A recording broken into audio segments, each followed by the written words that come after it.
Les oiseaux de proie. Charles Lecomte de Lisle.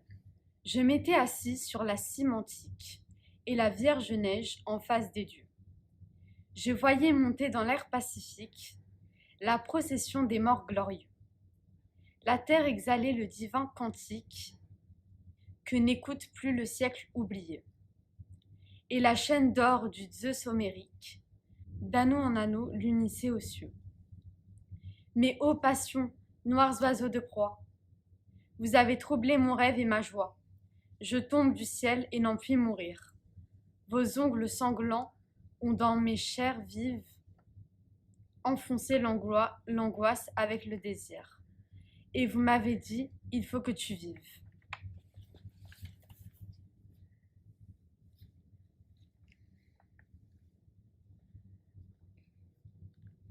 Le papillon, Alphonse de Lamartine. Naître avec le printemps, mourir avec les roses, sur l'aile du zéphyr, nager dans un ciel pur, balancer sur le sein des fleurs à peine écloses, s'enivrer de parfums, de lumière et d'azur, secouant, jeune encore, la poudre de ses ailes, s'envoler comme un souffle aux voûtes éternelles. Voilà du papillon le destin enchanté. Il ressemble au désir qui jamais ne se pose et sans se satisfaire effluent toutes les choses. Retourne enfin au ciel chercher la volupté.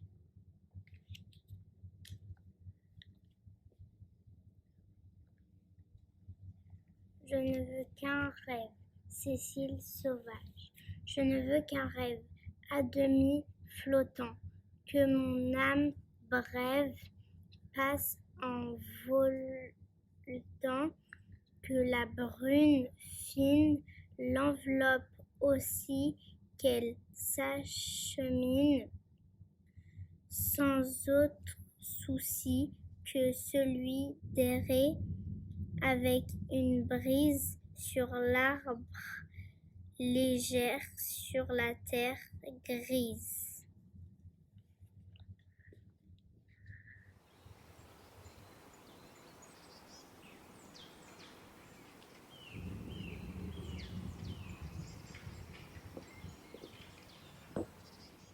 Sur la place taillée, en mesquine pelouse, square où tout est correct, les arbres et les fleurs, tous les bourgeois poussifs qu'étrangle la chaleur, portent, le jeudi soir, leurs bêtises jalouses.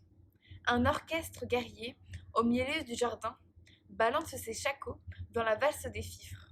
On voit, au premier rang, Paradin le gandin, les notaires montrent leurs breloques à chiffres. Des rentiers à lorgnon soulignent tous les cloaques.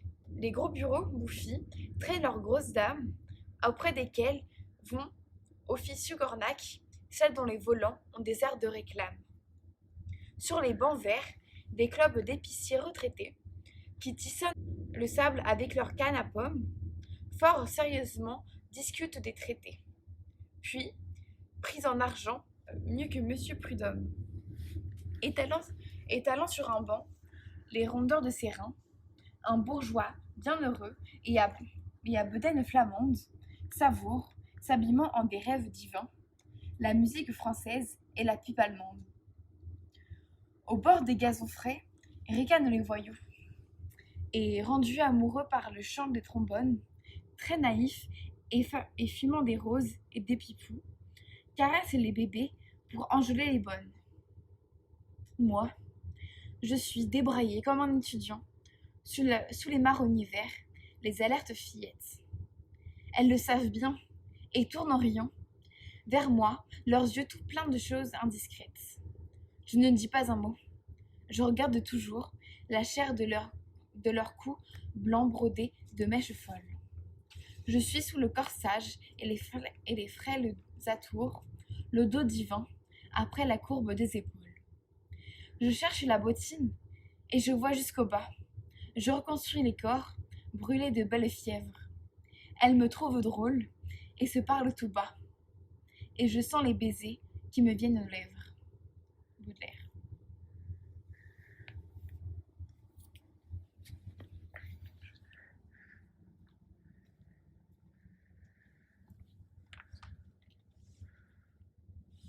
Mon désir est la région qui est devant moi.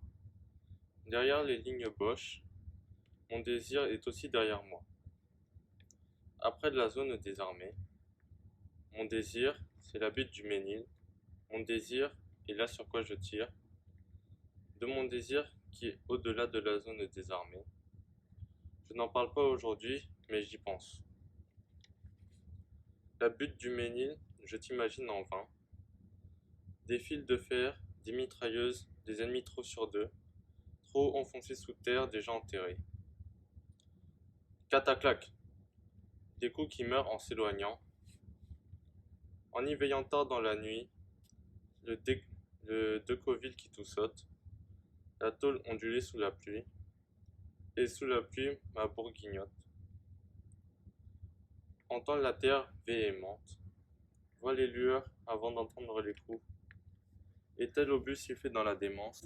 Étalant sur un banc, les rondeurs de ses reins, un bourgeois bien heureux et à bedaine flamande savoure, s'habillement en des rêves divins, la musique française et la pipe allemande. Au bord des gazons frais, ricanent les voyous, et rendus amoureux par le chant des trombones, très naïfs et fumant des roses et des pipous, caressent les bébés pour enjôler les bonnes.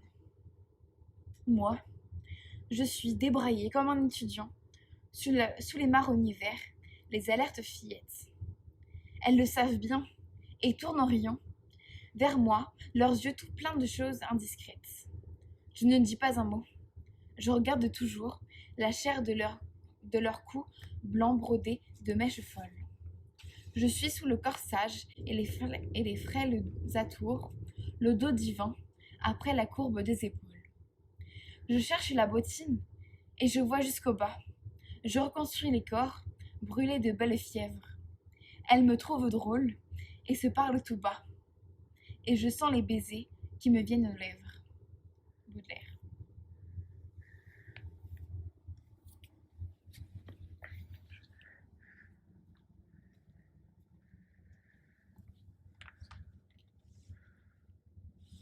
Mon désir est la région qui est devant moi. Derrière les lignes Bosch, mon désir est aussi derrière moi. Après la zone désarmée, mon désir, c'est la butte du Ménil. Mon désir est là sur quoi je tire. De mon désir qui est au-delà de la zone désarmée. Je n'en parle pas aujourd'hui, mais j'y pense. La butte du Ménil, je t'imagine en vain. Des fils de fer, des mitrailleuses, des ennemis trop sur deux, trop enfoncés sous terre, déjà enterrés. Cataclac, des coups qui meurent en s'éloignant. En y veillant tard dans la nuit, le Decoville qui tout saute, la tôle ondulée sous la pluie, et sous la pluie ma bourguignotte. Entends la terre véhémente, vois les lueurs avant d'entendre les coups, et tel obus sifflé dans la démence, où le tac-tac-tac monotone est bref en plein de dégoût. Je désire te serrer dans ma main ma sige, si décharnée sur la carte, le boyau de Goethe où j'ai même tiré sur le boyau Nietzsche. Décidément, je ne respecte aucune gloire, nuit violente et violette, sombre et pleine d'or par moments, nuit des hommes seulement, nuit du 24 septembre, demain l'assaut, nuit violente, oh, nuit dont l'épouvantable cri devenait plus intense de minute en minute, nuit qui criait comme une femme qui accouche, nuit des hommes seulement. Guillaume Apollinaire, calligraphe.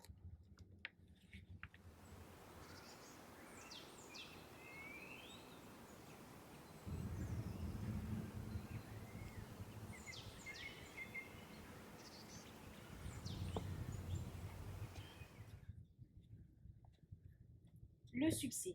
Esther Granex. Je cours après le succès avec mes petits papiers. On plaque la porte au nez, faut s'y habituer. Je ne cesse de cavaler avec mes grands panards. Ça viendra tôt ou tard, faut se le répéter. Je cours avec mes chansons que personne n'a chantées, qu'on ne chantera pas, et c'est tant pis pour moi. Et et je garde l'illusion d'un petit talon caché qu'on ne découvrira pas quand je ne serai plus là. Quelqu'un de bien coté a dit que ça nous plaît, et toute la société en chœur l'a répété. On me voit d'un œil neuf, c'est plus parfait que l'œuf, et ce succès qui me vient quand je m'y attends le moins. Me tombe une avalanche de fleurs et de louanges qu'en habit du dimanche ne refuse point. Simple étant de manière, à l'aise dans les autres sphères, je me laisse approcher, modeste resterai. Car je suis à la une. On récite mes pensées, et chacun et chacune s'arrache mes pieds. Au milieu du festin s'en viennent des coquins qui ont l'esprit chagrin et veulent faire les malins. Ce sont méchants hiboux et d'autres loups-garous jouant de me détruire alors que l'on m'admire. Ils disent à tout venant que des gens bien en vue m'auraient traité de cul. Je répète comme j'entends. On me voit d'un œil neuf, une espèce d'œil de bœuf. On me fait une drôle de trogne, et dedans moi, ça cogne. C'est à recommencer. Les moutons seront prêts, qu'ils ne peuvent décider que je suis bon ou mauvais. Alors, qui le dira? Moi-même ne le sais pas. Je cours après le succès, il faut s'y habituer.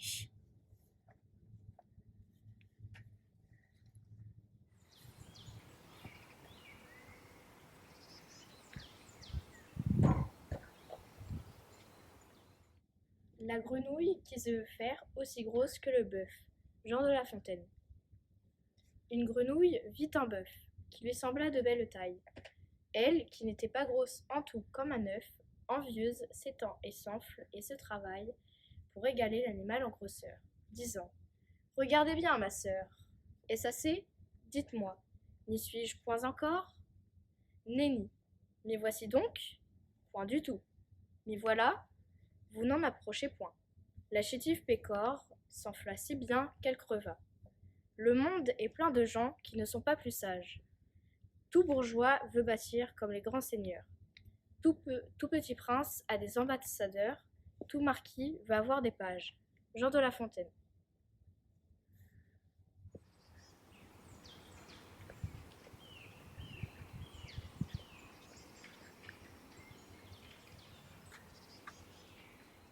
Oh, long désir, ô espérance vaine. Louise Labbé. Oh, long désir, ô espérance vaine. Triste soupir et larmes coutumières a engendré de moi maintes rivières, dont mes yeux sont sources et fontaines. Ô cruauté, ô dureté inhumaine, piteux regarde ces célestes lumières. Du cœur transi ô passions premières, estimez-vous croître encore mes peines? Qu'encore amour sur moi son arc essaie, que nouveaux feux me jettent et nouveaux dards. Qu'il se dépite et pis qu'il pourrait fasse, car je suis tant navrée en toutes parts, que plus en moi une nouvelle plaie, pour m'empirer ne pourrait trouver place.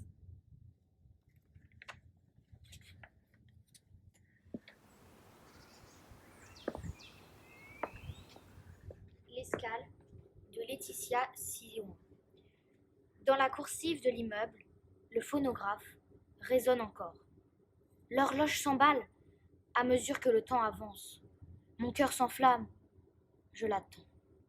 Lorsqu'il apparaît sur le perron, sa silhouette élancée me fait l'effet d'une valse qui m'étourdit. Son regard se pose avec douceur dans mes yeux pétillants, comme un peintre qui prépare sa toile pour dresser mon portrait. Il balaie de bas en haut mon corps, à cœur ouvert. Je ne peux cacher mon expression, troublée et intimidée. Il esquisse un sourire réconfortant avant de sortir de l'immeuble. Je suis imprégnée par sa présence. Encore quelques minutes avant de revenir à moi et de tourner une nouvelle page.